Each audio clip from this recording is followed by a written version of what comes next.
బ్యాంకులో 10 లక్షలు లేదా అంతకంటే ఎక్కువ నగదు జమ చేస్తే ఇన్కమ్ ట్యాక్స్ నోటీస్ వస్తుందా? అసలు నిబంధనలు ఏమిటో తెలుసుకుందాం.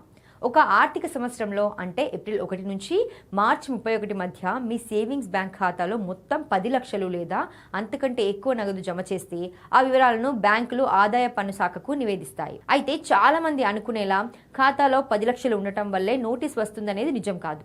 ఒకే ఆర్థిక సంవత్సరంలో నగదు రూపంలో చేసిన మొత్తం డిపాజిట్లో 10 లక్షలు లేదా అంతకంటే ఎక్కువైతే మాత్రమే ఆ లావాదేవీ నివేదికలోకి వెళ్తుంది. ఆ తర్వాత మీ ఆదాయం, ఐటీఆర్లో ప్రకటించిన వివరాలు, బ్యాంకు లావాదేవీల మధ్య వ్యత్యాసం ఉంటే ఆదాయ పన్ను శాఖ వివరణ కోరే అవకాశం ఉంటుంది.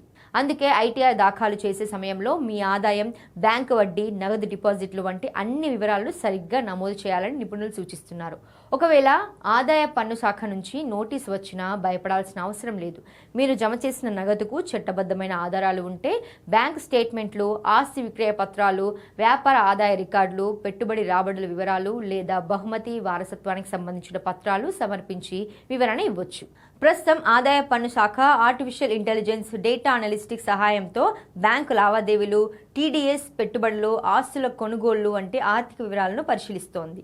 కాబట్టి పెద్ద మొత్తంలో నగదు లావాదేవీలు చేసేవారు అన్ని లావాదేవీలకు సరైన ఆధారాలు భద్రంగా ఉంచుకోవడం, సాధ్యమైనంత వరకు డిజిటల్ లేదా బ్యాంక్ ట్రాన్స్ఫర్ ద్వారా చెల్లింపులు చేయడం, అలాగే ఐటీఆర్లో పూర్తి వివరాలు ప్రకటించడం మంచిదని నిపుణులు సూచిస్తున్నారు.